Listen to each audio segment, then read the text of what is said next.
If I put the same amount of time into getting better at drawing, I might get a 0.6 return on my time. So I'm gonna get better, but it's like, whew, that same unit of energy could be used on many other things, and I would get a much better return than I would focus on drawing.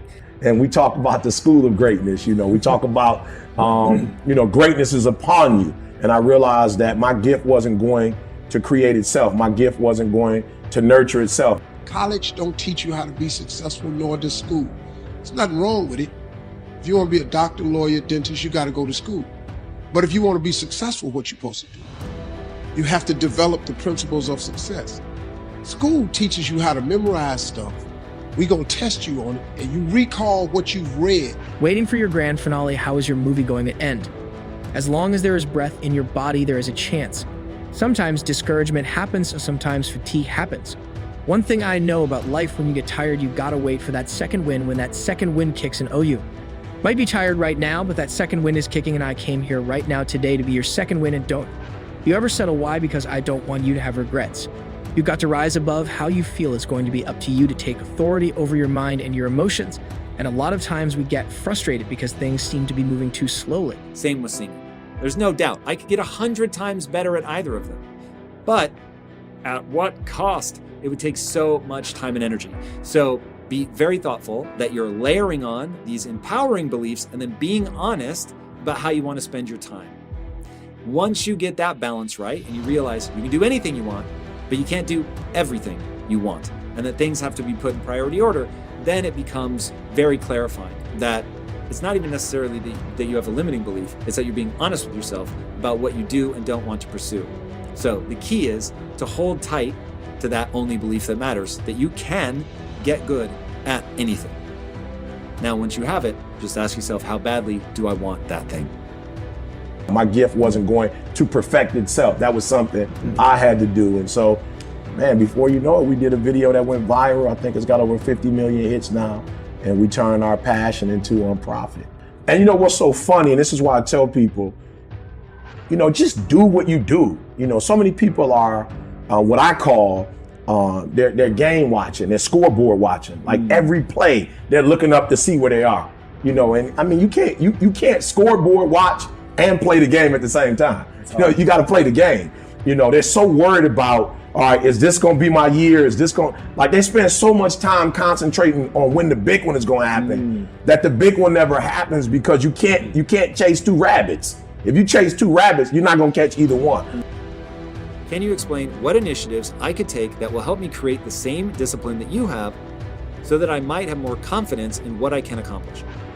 Okay, so first of all, you've got to instill in your mind that the average human is capable of unbelievable improvement. That's the thing that's my superpower. I don't think I'm special. I just realized in looking at the science that humans actually are capable of this incredible amount of change. It is the strategy that our species took to be able to pass knowledge on through culture rather than having to have everything be instincts.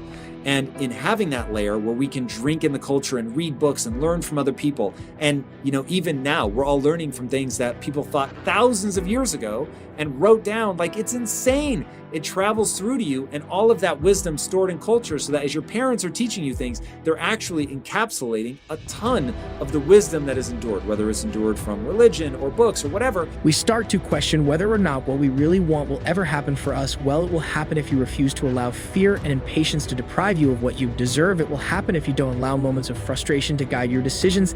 Think about all the people you know in life that said, man, I wish I didn't quit on school. I hate I dropped out. I wish I didn't get divorced. I hate I gave up. I wish I didn't quit the football team because I could have been in the NFL. I wish I didn't quit. I wish I acted better. I wish I could get kicked out of school. I wish I didn't give up on my kid. I wish that his request never settled, and still time never settled. There's still time. What are you working on right now? So for us, it was an accident.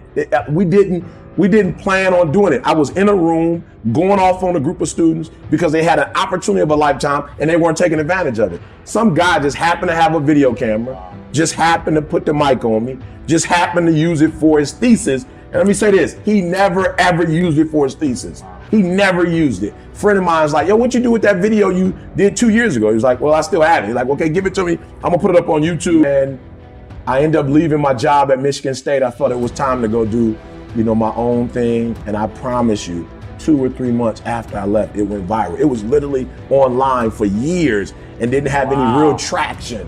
And then when I left my job and I said, this is it, I can't explain it, but it began to go viral. The one in the classroom, and then a year or so later, Giovanni's also started to go viral.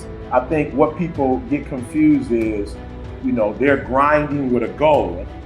And we're going to give you a grade on it. Okay, when you get that degree, how you become successful.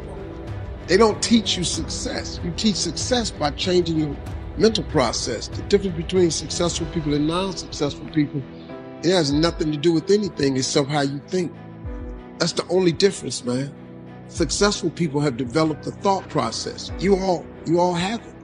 You just got to learn the principles of success. All y'all. All of you gifted. All of you have a gift. God made you with a gift that all of you are gifted people. More gifted than me. You think because I'm out here, I'm the gifted one? I just got one gift. I can take information and transpose it into comedy immediately.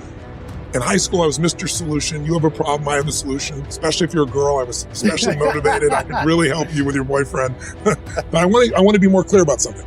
Part 1 to have an extraordinary life is mastering the skill of the science of achievement. How do I take what I envision and make it real? And how do I do that quicker, faster, better, easier? The ability to manifest what you come up with and make it real, like you've done with your company, that's a skill set. I spend an unbelievable amount of time helping people do it faster, quicker, better, showing them the shortcuts, teaching them the strategies, modeling what works so you can save yourself a decade. But I would submit to you that having done this for 38 years with, 50 million people at this stage, I can tell you that the science of achievement, there are a lot of people that are damn good at that, and they still don't have an extraordinary life. They have an extraordinary life. You see it as extraordinary, but I get the phone call from the multi-billionaire who tells me he wants to do this thing on his business, but what he really find out is he's miserable as hell, and he's hoping somehow I'm going to rub off on him on that side too. Sometimes in life, all you've got is that one thing God gave you one thing to do. That's all you got is that one thing. I know life will factor down. I know life can be tough, but you are on a journey when you settle. You will always have regret on what could have been. What should have been. I must say these 2 powerful words one more time. And I want you to hear me get them in your spirit.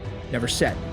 If you hang around sharks long enough, it will transform your mindset. And I promise you, you will be like a shark. You will think like a shark and you can't go backwards. And if you stop swimming, you will die. Now that's a gift and a curse. That's a problem when you're young. You know how many swimmers I done took? Fine it off. You know how many times I've been to the principal's office? I've been to the principal's office, I promise you, more than all of y'all total. 15, 20 times a year. Easy for just fine it off because this gift, I couldn't fix it. I didn't know how to control it. I just said what I thought was what's funny. I ain't how you felt about it. It was displaced. I didn't have no comedy club. I didn't have no comedy career. So I just said, my mama was a Sunday school teacher. You know how many times my mama took me to church to give me praise for? You know how many preachers done this to me? At the heel. Soon they do this, I pop right back. Ain't nothing happening. I be going, man, what is I'm coming down here getting my head hit for? And my mother thought something was wrong with me. And so I give him what he asked for, the change in his business, but I also give him what he needs, which is the change inside of him. So the second skill is the art of fulfillment. If you want an extraordinary life, you can't just achieve, you got to be fulfilled. As simplistic as that sounds, but it's an art. It's not a science. Sure. It's a science to making money. Come on. Any age, any color, any background, any gender, if you do these things, you'll have an abundance of money. You do these things, you're going to have too much month at the end of the money. You're going to have financial stress, right? Body. Everyone's biochemically different, but you and I both know there's fundamental rules, laws. There's a science to the body. You violate that science, you're going to have disease. You're going to have low energy. You align with that, you're going to have an abundance of energy. It's going to affect everything in your life. It's a science. Fulfillment's not like that. Fulfillment is as different as our human beings. You want to know what God or the universe likes? Look at the jungle, look at the forest. Right. It's diverse, right? So don't you ever forget that the rest of your life, don't you ever stop. Moving, don't you ever go backwards. I know what it feels like to sit on a bench, know what it feels like to get knocked down. I know what it feels like to have a hope and a dream and nobody believes in it. I wish I didn't quit. I wish I acted better. I wish I didn't get kicked out of school. I wish I didn't give up on my kid. I wish there's regret. There's still time. What are you working on right now? Because sometimes in life, all you got is that one thing. God gave you one thing to do. That's all you got is that one thing. I know life will duck it down. I know life can be tough.